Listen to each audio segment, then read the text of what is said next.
আমার বাচ্চাটা এতিম, আমি মারি কিন্তু আরেকজনে মারলে আমি সইতে পারবো না। দর্শক, এই সন্তানটি 1 মাস হলো তার বাবাকে হারিয়েছে ক্যান্সার রোগে আক্রান্ত হয়ে, এবং এই স্ত্রী তার স্বামীকে হারিয়েছেন। দর্শক, আজ ফুটপাতে বসেছেন, স্বামী থাকতে বুঝতে পারেন নাই যে স্বামীর অভাবটুকু। দর্শক, একজন নারীর স্বামী যখন থাকে না তো কতটা কষ্টে থাকেন, কতটা দুর্বিষয়ে থাকেন।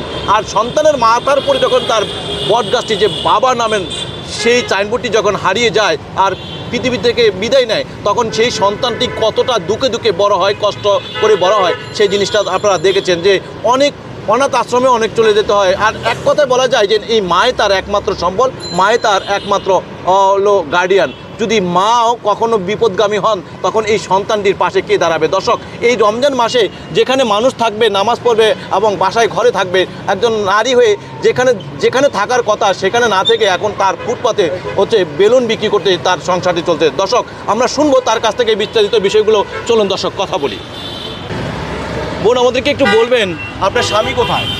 আমার স্বামী মারা গেছে। স্বামী মারা গেছে, কি হয়েছিল? ক্যান্সার হয়েছিল। ক্যান্সার হয়েছিল। আমাদেরকে একটু বলবেন যে স্বামী থাকতে আপনি কি অবস্থানে ছিলেন, আর এখন স্বামী নাই, এই রাস্তাঘাটে চলতে গিয়ে কী ধরনের সমস্যা হচ্ছে, আর এই ছোটো ফুটফুটে সন্তানটাকে নিয়ে কেন আপনি রাস্তায়?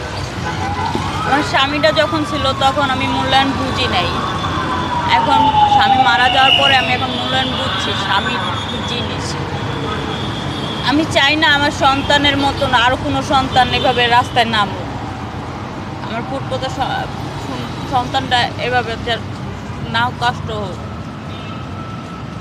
আমার কিছু বলার মতন নাই, আমার খুব কষ্ট লাগতেছে, আমি বলতেও পারতেছি না। আমি তো কখনো ক্যামেরার সামনে আসি নাই।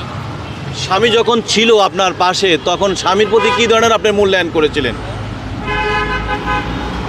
ছিল, ভালোই মূল্যায়ন ছিল, অতটাও মূল্যায়ন দিতাম না, বুঝতাম না কখনো।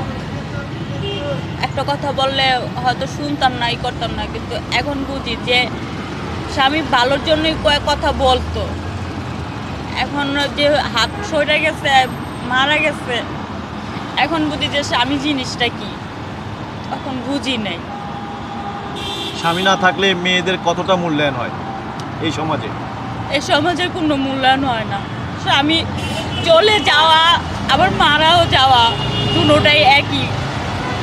মানুষের নানান ধরনের নানান কুপ্রস্তাব দেয়, কিন্তু একটা স্বামী যখন থাকে একটা বট গাছের মতনই থাকে। সে কখনো তার স্ত্রীর হাত ছাড়ে না। স্বামীর মতন স্বামী থাকলে, আমার স্বামীরও এরকমই ছিল, আমার কখনো হাত ছাড়ে নাই, কিন্তু আল্লাহ নিয়ে গেছে। এখন বুঝি যে পদে পদে কতটা কষ্ট, কতটা দুঃখের। এই যে ছোটো বাচ্চাটাকে নিয়ে আপনি রাস্তার ভিতরে, কেউ শুয়ে আছে এখানে, আপনি ওকে নিয়ে রাস্তায় পড়ে আছেন, ওকে বাসায় রেখে আসা যেত না? বাসায় রাখার লোক নাই, যে টাকা তার রাখবো সে টাকা দেয়া। এখন বাচ্চা, মা আর আমি, আমার ছেলে সুন্দরভাবে চলতে পারবো। হয়তো একবেলা খাই, 2 বেলা না খায় থাকি, কিন্তু বাচ্চাটা তো আর না খায় থাকে না, হাত পাতলে কিছু পাই। এমন না যে আল্লাহ খালি হাতে ফিরায়। আমি কাজে রাখবো, আজকে দিনকাল ভালো না, এই ভাইবা আমার বাচ্চাটা আমার লগে থাকে, আর কিছুই না। সন্তানটা কতদিন হয়েছে মানে এলো বাবাকে হারিয়েছে? হারাইছে 1 মাস। 1 মাস মানে বেশি দিন না। না, তোর বাবার কথা তো মনে আছে? তাহলে আছে, বাবা বাবা এখনো ডাকে, পা না। আপনি কি বলেন যখন এই কথাটা বলে? কিছুই বলতে পারি না।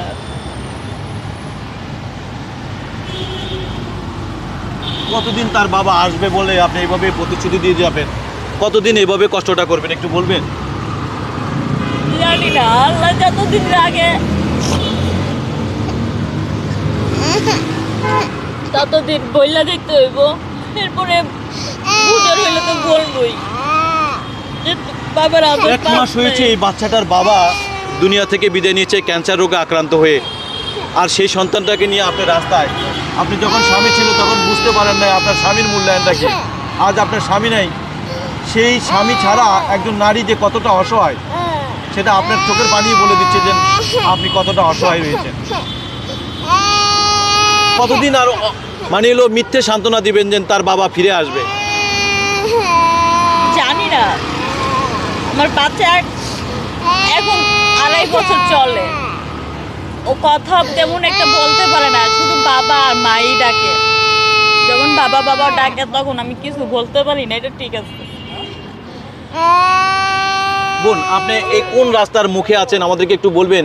আপনার কি মোবাইল নাম্বার আছে যে আপনার সাথে সরাসরি সহযোগিতা করবে, আপনাকে কেউ সাহায্য সহযোগিতা করতে পারবে, একটু বলতে পারবেন?